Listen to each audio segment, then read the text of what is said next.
ఈ దేశానికి స్వతంత్రం ఇప్పించిన కాంగ్రెస్ పార్టీ పండిత్ జవహర్లాల్ నెహ్రూ గారు మొట్టమొదటి ప్రధానమంత్రిగా ఈ దేశ ప్రజలు పరిపాలన చేసుకోవడానికి అవసరమైన రాజ్యాంగాన్ని రచించుకోవడానికి డాక్టర్ బాబాసాహెబ్ అంబేద్కర్ గారి నాయకత్వంలో ఈ రాజ్యాంగాన్ని దేశానికి అందించడం జరిగింది. డాక్టర్ బాబాసాహెబ్ అందించిన రాజ్యాంగం ఆ స్ఫూర్తి ఈనాడు కాంగ్రెస్ పార్టీ ఎస్సీ ఎస్టీ రిజర్వేషన్లు అందించడం ద్వారా సమాజంలో అణిచివేతకు గురైతున్న వీళ్లను, పాలితులుగా ఉన్న దళితులను, గిరిజనులను పాలకులుగా తయారు చేసి పాలసీలను ఈ దేశానికి అందించే అవకాశం కాంగ్రెస్ పార్టీ ఇచ్చింది.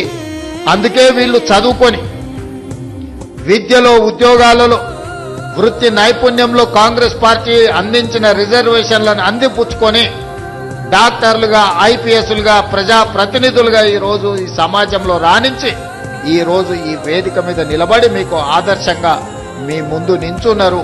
దీనికి ప్రధానమైన కారణం కాంగ్రెస్ పార్టీ, పండిత్ జవహర్లాల్ నెహ్రూ గారు, శ్రీమతి ఇందిరాగాంధీ గారు.